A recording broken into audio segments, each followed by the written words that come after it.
A continuación vamos a tratar el tema de hepatovilio pancreático, del que la estrella es la colelitiasis. Para ello vamos a usar el caso clínico número 12.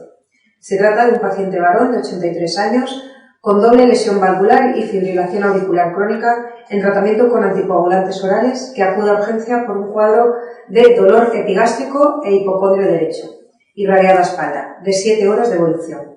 Ha presentado náuseas y vómitos, sin otras alteraciones del tránsito. La temperatura es de 37,9 grados, tensión de 140-90 milímetros de mercurio, presenta una coloración normal de piel y mucosas y a la palpación el enfermo se queja y defiende cuando se toca el hipocondrio derecho.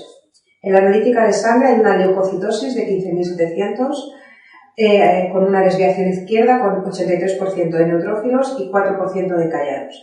La amilasa está tocada en rango de 90, con una bilirrubina total de 1,1 y el resto sin alteraciones significativas. ¿Qué tenemos que sacar de este enunciado?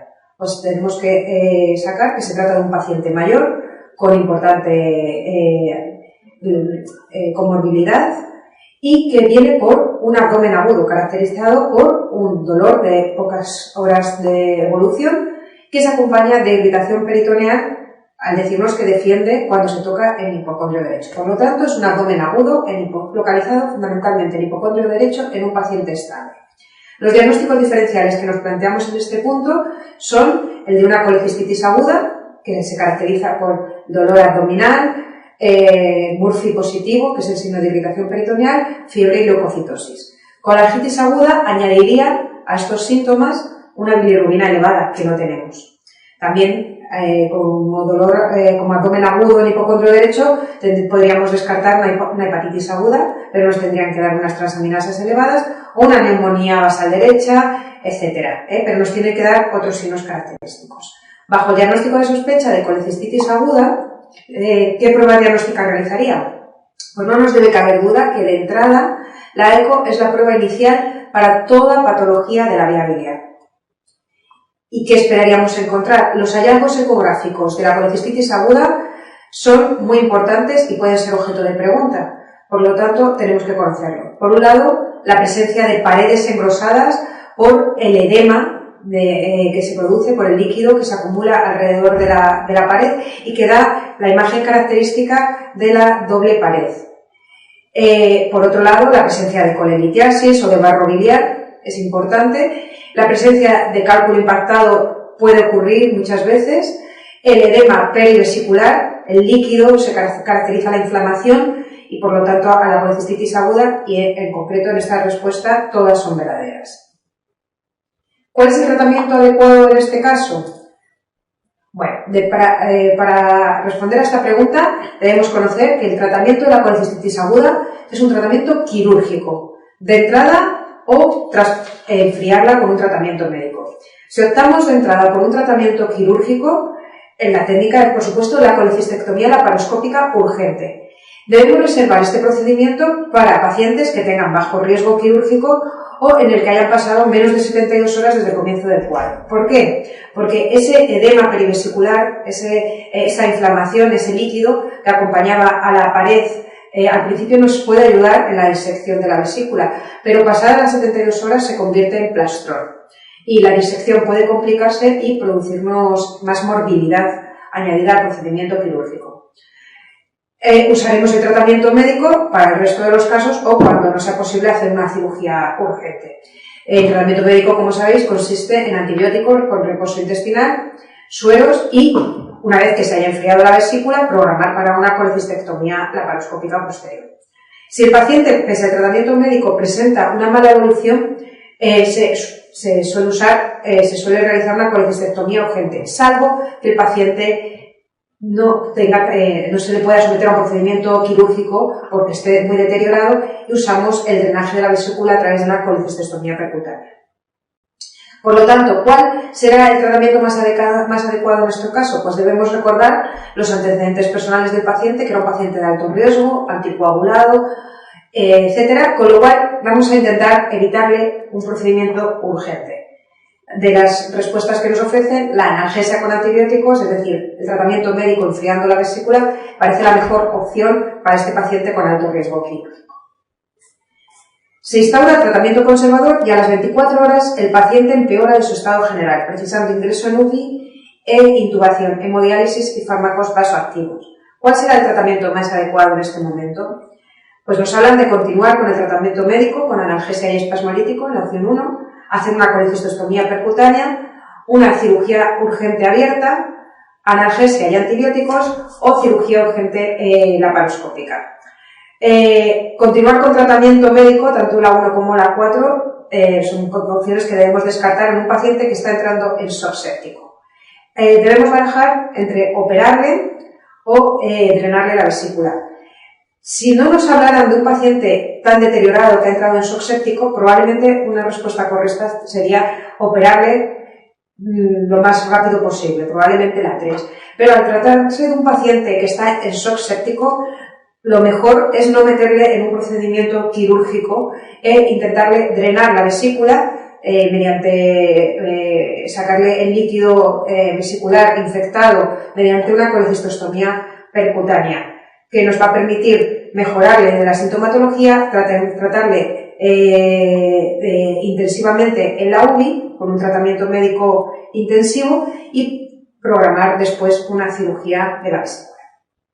Por lo tanto, la respuesta correcta es la colecistostomía.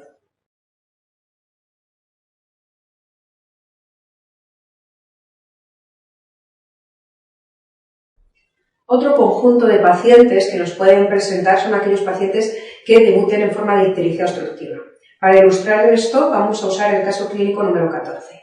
Se trata de una paciente de 63 años con antecedente de cólicos biliares de repetición que está en lista de espera para hacerse una colicistectomía, que acude por un cuadro similar a los previos, consistente en un dolor cólico, en hipocondrio derecho y en epigastrio, acompañándose de náuseas, vómitos y mucho amargor de boca.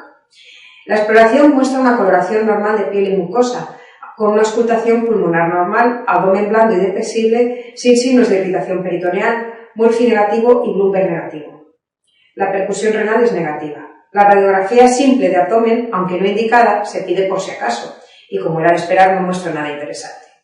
Se instaura un tratamiento con espasmolíticos y AINES, a pesar de lo cual el dolor parece aumentar y los vómitos continúan. Hasta aquí lo que tenemos es una paciente con antecedentes de colelitiasis que presenta un cuadro de dolor abdominal con vómitos. Sí, hasta aquí lo que tenemos es un cólico biliar.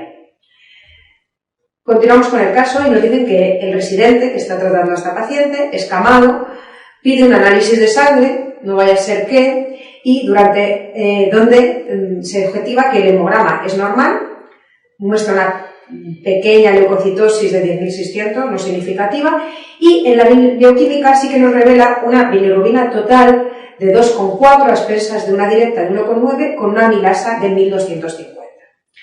Dentro de este contexto, por supuesto, no es un abdomen agudo, porque no se acompaña de irritación peritoneal, y lo que estamos encontrándonos es con un paciente que se está empezando a poner ictérico, tiene una bilirrubina total superior a 1,2, fundamentalmente a expensas de directa, y nos demuestra una amilasa en rango muy patológico, con lo cual el diagnóstico más probable de este cuadro es una ictericia obstructiva con elevación importante de la amilasa, que en un paciente con antecedentes de colelitiasis nos hacen pensar en la 1, coledocolitiasis y una pancreatitis aguda de origen litiásico.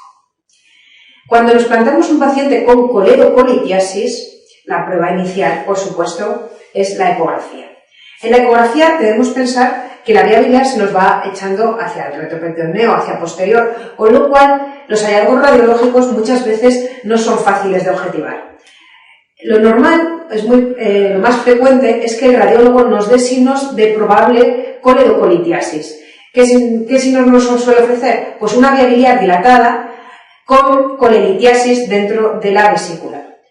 Para confirmar la presencia de coledocolitiasis, cuando el diagnóstico es solo probable, debemos hacer una colangioresonancia y posteriormente trataremos mediante una CPR la coledocolitiasis que exista. Pero tenemos que tener en cuenta que no pedimos la CPR de entrada ante un diagnóstico probable, porque la CPR no es una prueba inocua, tiene una mortalidad que no es desdeñable. Sin embargo, si, como en este caso, en esta imagen nos dan, el radiólogo puede llegar de entrada con la ecografía a un diagnóstico de certeza, objetivando el cálculo impactado en el colédoco, de entrada podemos pedir la CPR para sacar el cálculo de ese colédoco. Si la CPR nos soluciona el problema, perfecto, pero en ocasiones el endoscopista no puede canalizar la vía biliar, por ejemplo, pensad en un paciente operado con un Billroth 2, un Naegeli-Rusch, etc. Entonces, no hay más remedio que recurrir de rescate a la cirugía electiva programada sobre la vía biliar para poder extraer esa coledocolitiasis. ¿En qué consiste esa vía, ese abordaje quirúrgico? Pues si lo ideal es poder tener un colédoco lo suficientemente dilatado para hacer una coledocotomía, extraer el colédoco y luego cerrar el colédoco mediante una coledocorrafia alrededor de un tutor, que es un tubo de Kerr, para evitar la estenosis del colédoco. Si esto no es posible, pues existen múltiples alternativas quirúrgicas. La más fácil, aunque es una alternativa relativamente paliativa porque no quita el problema, es subir una sala de intestino y hacer una derivación biliar, una coledoco-yeyonostomía, etc.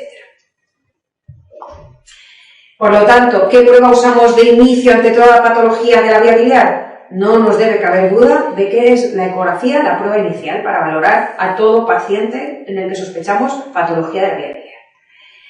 Ante este paciente que hemos dicho que tiene una coledocolitiasis y una pancreatitis aguda, litiásica, la actitud terapéutica incluiría todas las siguientes intervenciones, excepto, por supuesto, un paciente con una pancreatitis debe ingresar. De entrada, no debe ponerse antibióticos sistemáticamente a todas las pancreatitis agudas. Se debe usar al final una CPRE para extraer el cálculo, quitar la vesícula de forma programada, puesto que es el origen de todo el problema, y dejar al paciente en dieta absoluta con sueroterapia. Por lo tanto, de entrada no debemos usar antibióticos, a excepción del antibiótico profiláctico que ponemos cuando efectuamos una CPR. Para repasar esto, decimos que el tratamiento de la pancreatitis aguda leve es un tratamiento médico tras un diagnóstico clínico. El tratamiento consiste en reposo intestinal, analgesia, no antibióticos, y se hará una colecistectomía programada al resolver la inflamación. No pondremos antibióticos, salvo que sea una pancreatitis aguda grave en el que exista necrosis extensa, infectada o exista confirmación de la presencia de un absceso intrapancreático. ¿Cuándo hacemos colecistectomía en las pancreatitis agudas? Pues en las leves se puede hacer incluso durante el mismo ingreso, una vez que se ha solucionado clínica y analíticamente el proceso inflamatorio. Si no, pues siempre de forma programada tras resolver la inflamación aguda. Si existe colestasis persistente y dilatación de la vía biliar, previo a la colecistectomía habrá que hacer una CPRE tras confirmación de la existencia de coledocolitiasis. Si la pancreatitis aguda es grave, se debe programar la colecistectomía tras corregir las complicaciones, y se suele recomendar esperar 6 semanas por si existe un pseudoquiste asociado que se trate en el mismo acto quirúrgico. La pregunta 4 nos dice que el cuadro de coledocolitiasis y pancreatitis aguda remite y el paciente es colecistectomizado de manera programada meses más tarde. Pasados 6 meses acude a nuestra consulta por presentar dolor abdominal e intolerancia digestiva. Se realiza un TAC donde se demuestra una lesión quística de 7 centímetros en la cabeza del páncreas que impronta sobre el antro gástrico. Sobre la lesión que sospechamos, señalamos la opción falsa. Sospechamos como primera complicación o como primera causa de una lesión quística después de una pancreatitis, sospechamos la presencia de un pseudoquiste. Entonces, las opciones que nos plantean son: el pseudoquiste es la lesión quística más frecuente del páncreas, no nos cabe duda. Dice que el 25% de los quistes pancreáticos son malignos, sobre todo cistoadenocarcinomas. Es cierto que tenemos que descartar la presencia de malignidad ante un quiste pancreático. Quizás este porcentaje supera un poco la previsión. En torno al 10% de los quistes pancreáticos son malignos. La 3 nos dice que el pseudoquiste pancreático es la complicación más frecuente de la pancreatitis aguda, aunque, como nos dice en la 4, la causa más común de pseudoquiste pancreático es la pancreatitis crónica. Ambas son correctas. Y por último, damos por falsa la 5, que dice que los pseudoquistes de la pancreatitis aguda se complican con más frecuencia que los de la pancreatitis crónica, motivo por el cual necesitan tratamiento quirúrgico con más frecuencia. En general, las complicaciones de los pseudoquistes son escasas, por lo cual no tratamos de entrada los pseudoquistes por su presencia de complicaciones. ¿Cuál considera el tratamiento de elección para estos pacientes? Pues para un paciente que tiene un pseudoquiste en el que han pasado más de 6 semanas y que está sintomático, por supuesto consideramos de elección el tratamiento, la indicación de tratamiento. Nuestra duda es entre hacerlo en drenaje endoscópico o por cirugía. En este caso se trata de un pseudoquiste de 7 centímetros, con lo cual la posibilidad de un drenaje endoscópico se ve muy limitada. Optamos por una técnica quirúrgica. Entre la 4 y la 5, que nos hablan de una quistogastrostomía, una quistoyeyunostomía, pues nos vamos a decantar por la quistogastrostomía por lo que nos indica la pregunta la que nos especifica que el quiste impronta, levanta el estómago, con lo cual es un quiste que está situado muy próximo al estómago. La técnica quirúrgica, ¿en qué consistirá? Pues en una laparotomía en la que abrimos, nos encontramos con la cara anterior del estómago, que hacemos la apertura y inmediatamente después de abrir la cara posterior del estómago caemos en el pseudoquiste. Simplemente la técnica consiste en unir las paredes del pseudoquiste a la cara posterior del estómago para que se produzca el drenaje del mismo hacia el estómago. Para repasar esto, decimos que el tratamiento del pseudoquiste es un tratamiento multidisciplinar de inicio. Vamos a tratar los pseudoquistes que sean sintomáticos y que lleven más de 6 semanas de evolución, para diferenciarlos en una pancreatitis aguda de una colección pancreática, que simplemente sea un acúmulo de líquido donde no haya comunicación con el conducto pancreático y que, si es una colección pancreática, tiende a desaparecer. Sin embargo, si persiste en el tiempo más de 6 semanas, consideramos que se trata de un pseudoquiste. De elección de entrada, si se puede, vamos a intentar hacer un drenaje endoscópico y utilizaremos la cirugía cuando se trate de pseudoquistes múltiples, grandes o de localizaciones en las que no pueda acceder el endoscopista. Indicaremos tratamiento del pseudoquiste, por tanto, cuando sean sintomáticos y crezcan, cuando sean complicados o cuando exista una duda diagnóstica con respecto a tumores quísticos. Y, por supuesto, hayan pasado más de 6 semanas después de la pancreatitis aguda. Las opciones quirúrgicas van a ser, por un lado, el drenaje del pseudoquiste hacia el tubo digestivo y, por otro lado, las resecciones. Generalmente usaremos los drenajes.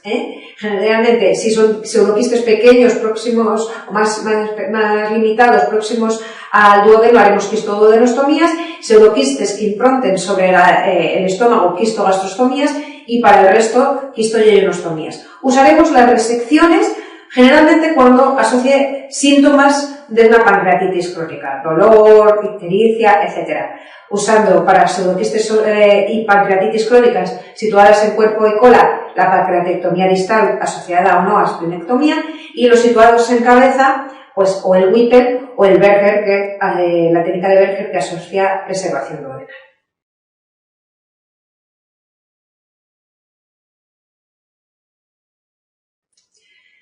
Continuamos estudiando al paciente con ictericia obstructiva, esta vez hacia el cáncer de páncreas. Para ello usamos el caso clínico número 15. Se trata de un paciente de 64 años que acude a urgencias porque se ha puesto progresivamente amarillo en las 2 últimas semanas y tiene prurito generalizado desde ayer.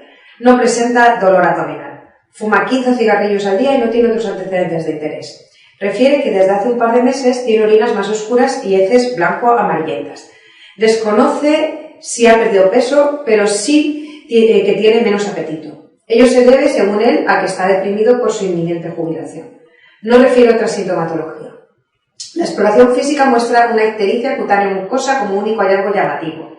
Las pruebas de laboratorio nos demuestran unos leucocitos en rango normal, una hemoglobina de 12,8, hematocrito de 48, volumen corpuscular de 85, 202.000 plaquetas.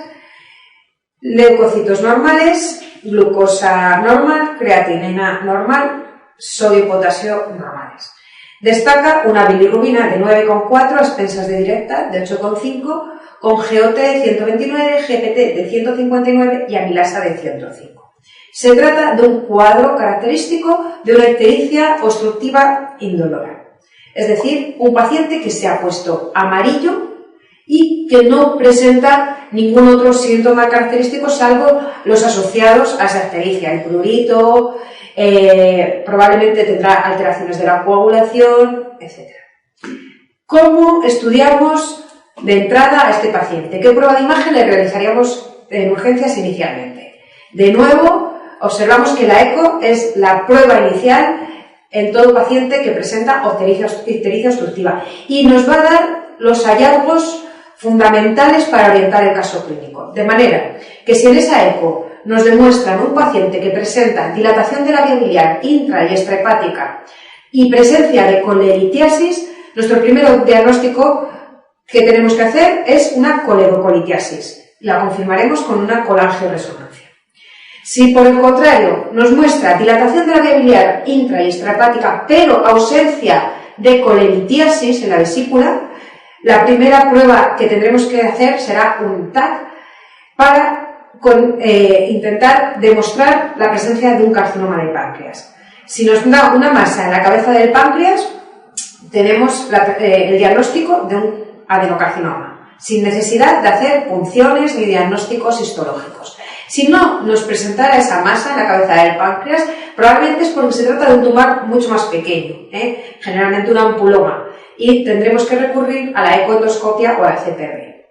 Si por último, en el siguiente supuesto, nos hablara la ecografía de una dilatación de la vía biliar intrahepática, pero no de la extrahepática, tendremos que sospechar, y para ello usaremos como confirmación un TAC, por un lado, si aparece una masa dentro del hígado, la presencia de un colangiocarcinoma iliar o tumor de Klatskin. Lo confirmaremos con CPRE o con una colangioresonancia. Y si nos aparece una masa en la vesícula, eso es un cáncer de vesícula. El resultado de la ecografía nos muestra ausencia de coleritiasis, por lo tanto descartamos la coledocolitiasis como causa de esa ictericia obstructiva. Nos presenta una vía biliar dilatada intra y extrahepática, nos dicen de 21 milímetros, se considera dilatada a partir de 7 milímetros. Y nos presenta un stop brusco en el colédoco distal, con lo cual ya nos está orientando el caso, sin que pueda objetivarse la causa, dado que la exploración se ve dificultado por el importante meteorismo abdominal. ¿Cuál es su actitud a continuación? Si nos plantean la opción de un ATAC, podría ser la opción correcta. Pero dentro de las opciones que nos plantean, que es por un lado la CPRE, la cirugía de entrada, la antibioterapia, la cirugía urgente con derivación biliar o la ecoendoscopia, la opción que más nos puede orientar el diagnóstico de un stop brusco en el colédoco distal dentro de las que nos ofrecen es la CPRE. En la prueba de la pregunta anterior se objetiva una estenosis irregular de 2 centímetros de largo con un afilamiento progresivo a nivel del colédoco intrapancreático y bursum proximal. No existen defectos de reflexión. Se toma una citología donde ya nos informan del diagnóstico de certeza, que es sugerente de adenocarcinoma. ¿Cuál será su actitud ahora? Pues ahora sí que nos ofrecen la opción del TAC abdominal, que nos va a permitir, por un lado, ver si existe masa, que nos hubiera confirmado ya el diagnóstico que sospechábamos, y por otro lado, el TAC con contraste IV nos va a permitir la estadificación del tumor de la cabeza del páncreas. Por lo tanto, ante una dilatación de la vía biliar intra y extrahepática sin coleritiasis, de elección, la prueba que hacemos de origen inicial sería un ATAC, en la que si objetivamos una masa, como vemos en esta imagen, una masa ya dentro del páncreas, lo que tenemos es un adenocarcinoma de páncreas. Si no, tenemos que buscar algo que nos permita la visión dentro del tubo digestivo y para descartar tumores pequeñitos del área ampular, para descartar ampulomas. Para ello podemos usar o la endoscopia digestiva con visión lateral o de elección la CPRE, que nos va a permitir tomar muestras histológicas. ¿Cuál de los siguientes no considera un criterio que contraindique la cirugía en este paciente? Para contestar esta pregunta, deberíamos conocer cuáles son los criterios de irresecabilidad en el cáncer de páncreas y ampuloma. Para ello, la prueba, como hemos dicho, de elección para la estadificación es el TAC con contraste intravenoso. Por un lado, toda presencia de enfermedad metastásica por vía portal es considerada criterio de irresecabilidad para un cáncer de páncreas, pues la presencia de metástasis hepáticas, de metástasis ganglionares a distancia o la presencia de carcinomatosis peritoneal. Todo tipo de enfermedad extrahepática, que por otro tipo de diseminación no portal, también es considerado enfermedad irresecable. Y dentro de la invasión vascular, por eso necesitamos que el TAC sea con contraste IUV para poder ver cómo está la vascularización portal y mesentérica. Si existe invasión arterial, la afectación de la arteria mesentérica superior, del tronco cardíaco o de la arteria hepática constituye un criterio de irresecabilidad. En cuanto a la afectación venosa, si lo que se produce es un contacto tumoral con la vena porta inferior al 50%, el paciente podría ser candidato a cirugía con intención curativa. Sin embargo, si el contacto es superior al 50%, existe una trombosis portal masiva, es un criterio de irresecabilidad. Por tanto, dentro de la pregunta que nos plantean, ¿cuál de los siguientes no considera un criterio de irresecabilidad? Las metástasis hepáticas lo son, la carcinomatosis peritoneal lo son, la invasión del tronco celíaco como vaso arterial lo es, las metástasis pulmonares lo son, y lo que no es un criterio de irresecabilidad de entrada es el contacto pequeño del tumor con la vena porta.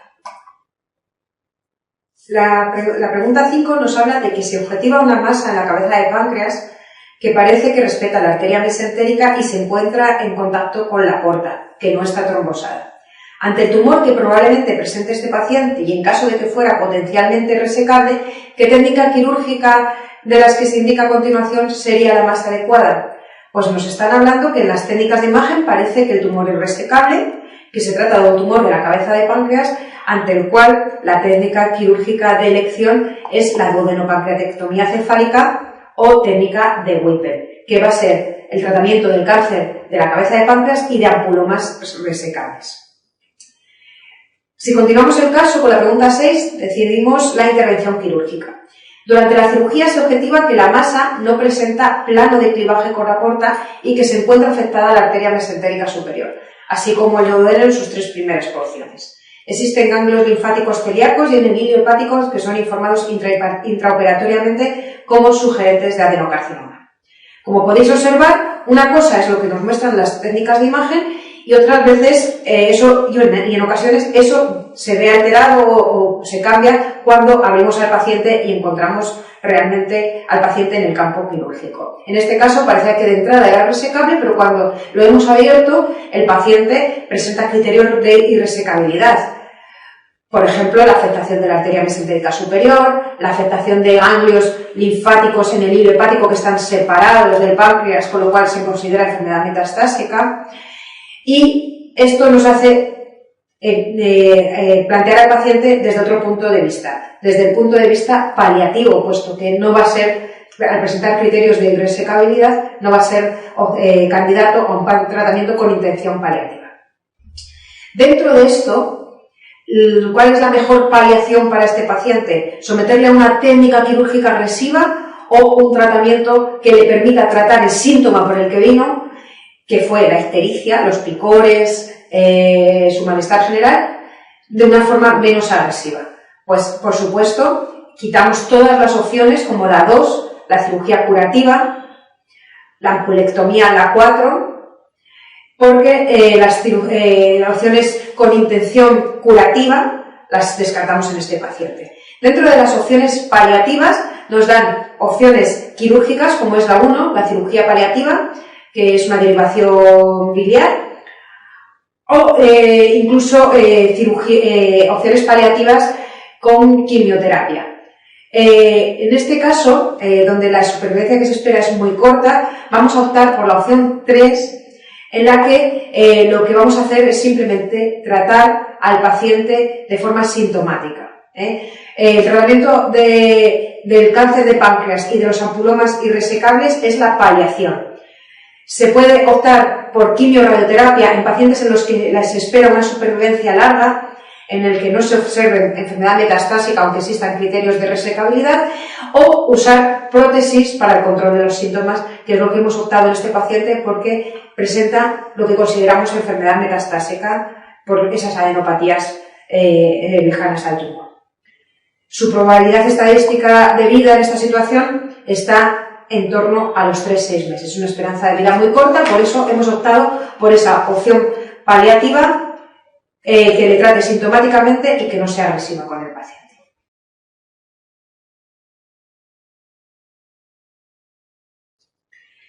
Pasamos a continuación a tratar el hígado. ¿Cómo se nos van a presentar fundamentalmente los pacientes?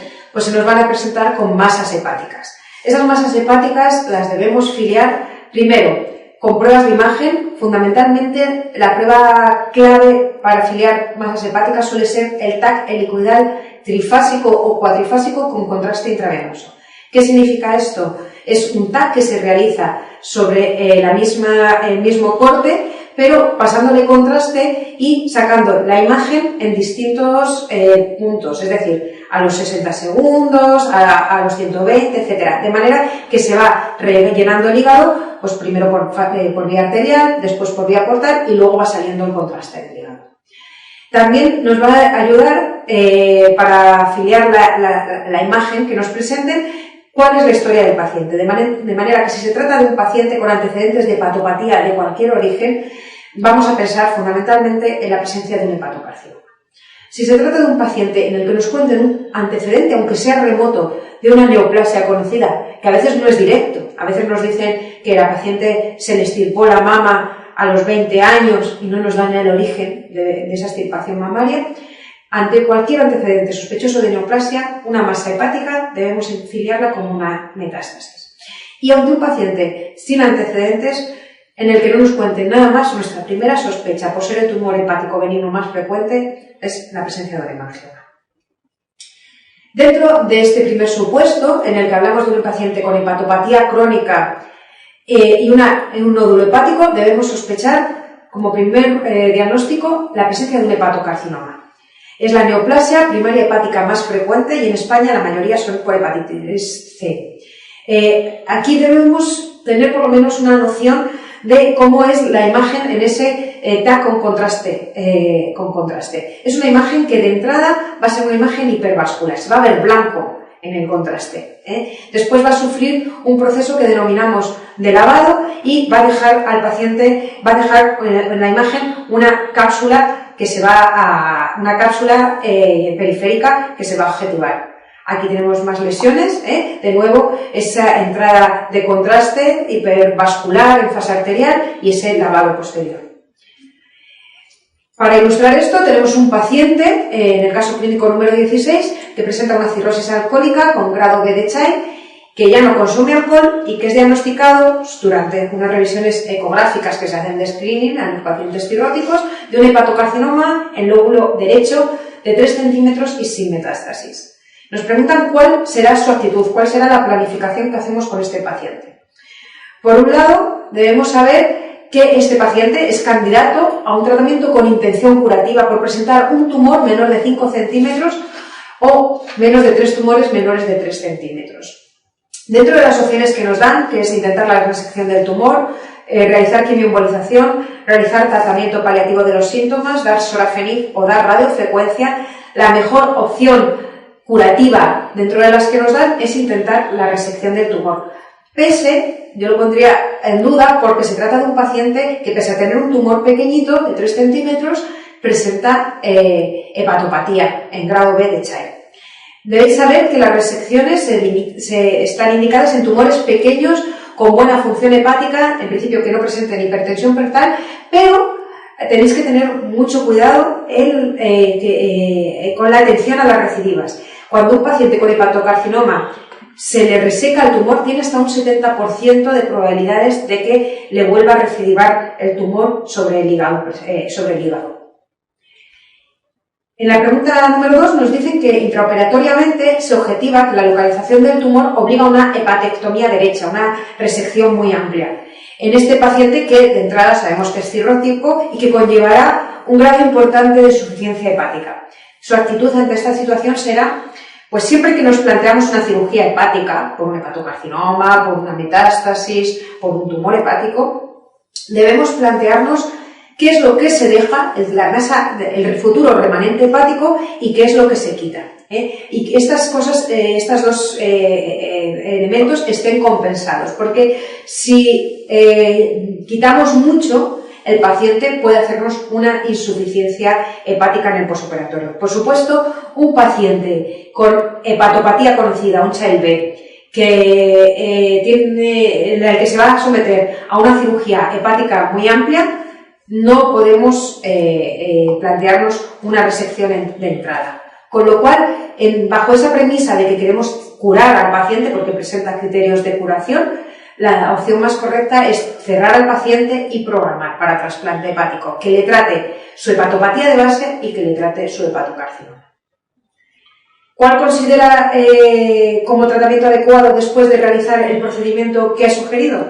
Pues después de realizar un trasplante hepático, debemos tener mucho cuidado en el tratamiento que se ha de poner en el posoperatorio. Sabéis que se debe compensar lo que se denomina una inmunosupresión por defecto, porque debemos dar una inmunosupresión muy importante al paciente para evitar el rechazo del órgano que le vamos a meter, y debemos compensarla por una inmunosupresión por exceso, es decir, que dicha inmunosupresión que le permita aceptar el órgano no nos meta al paciente, no nos mate al paciente por las infecciones que le produzca. ¿De acuerdo? La pauta más aceptada es una pauta a base de ciclosporina, mofetil, micofenolato y corticoides. Esto en el tratamiento de choque, en el tratamiento agudo. Posteriormente, esta inmunosupresión se hará con un solo fármaco, una inmunosupresión de mantenimiento.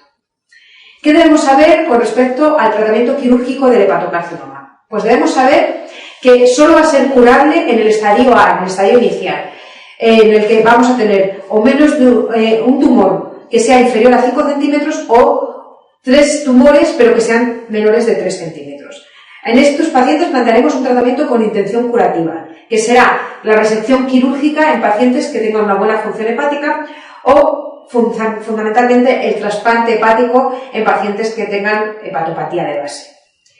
Reservaremos la ablación percutánea para aquellos pacientes que, aunque sean resecables, sean inoperables por sus factores de riesgo personales o en espera a el trasplante hepático en un paciente que tiene criterios de curabilidad. Es decir, un paciente cuando tiene un hepatocarcinoma en estadio inicial pasa a una lista de espera de trasplante hepático. No solemos tener hígados de reserva esperando al paciente. Entonces, para que ese paciente no cambie de estadio durante ese tiempo, se suele hacer ablación percutánea inyectando al tumor etanol, ácido acético o dando radiofrecuencia. Posteriormente, todos los pacientes que no cumplan estos criterios van a ser irresecables, es decir, incurables. Para ellos solo tenemos opciones paliativas. Cuando el paciente está en un estadio intermedio, que es el estadio B, es decir, tumores que no cumplen esos criterios, son grandes, presentan muchos nódulos grandes, pero no presentan invasión vascular ni extrahepática y tienen un buen estado general, son subsidiarios de quimioembolización. Es decir, meterles una sustancia en la arteria hepática, un gel que va liberando de forma continua quimioterapia. En estadios avanzados, en el estadio C, y esto lo han preguntado en el MIR, cuando la función está conservada pero presentan invasión vascular o metastásica, la supervivencia de estos pacientes ha mejorado bastante gracias a una quimioterapia hecha con sorafenib, que es un inhibidor de la tirosinquinasa. Y en estadios terminales, cuando el paciente presenta mal estado general, cuando no es candidato a ningún tratamiento porque no lo va a poder tolerar, simplemente el tratamiento sintomático. El otro supuesto, cuando tengáis una lesión hepática, es que os presenten a un paciente con enfermedad metastásica.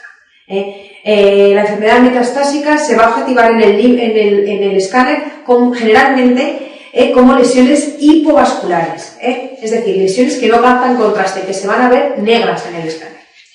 Y por último, la presencia de una lesión hepática en pacientes sanos, un hallazgo incidental, pues estudiando otra cosa, el paciente presenta un nódulo en el hígado. Si no nos hablan de nada más, lo más normal es que se trate de un hemangioma, por ser el segundo tumor hepático más frecuente y el primero de los benignos, y los tiene hasta un 20% de la población general. Como lesión hepática vascular, lo normal es que se vea como una lesión hipervascular que va rellenándose de forma centrípeta en la fase arterial, en la fase portal y que luego se lava. Si nos hablan de una lesión hepática en un paciente sano y nos cuentan un antecedente de ingesta de anticonceptivos, un antecedente de ingesta de hormonas en un chico, de esteroides para muscularse, etc., debemos pensar fundamentalmente en un adenoma. Y si por último nos habla de una lesión hepática incidental en un paciente sano y que presenta una forma característica de cicatriz central, debemos pensar en una hiperplasia nodular.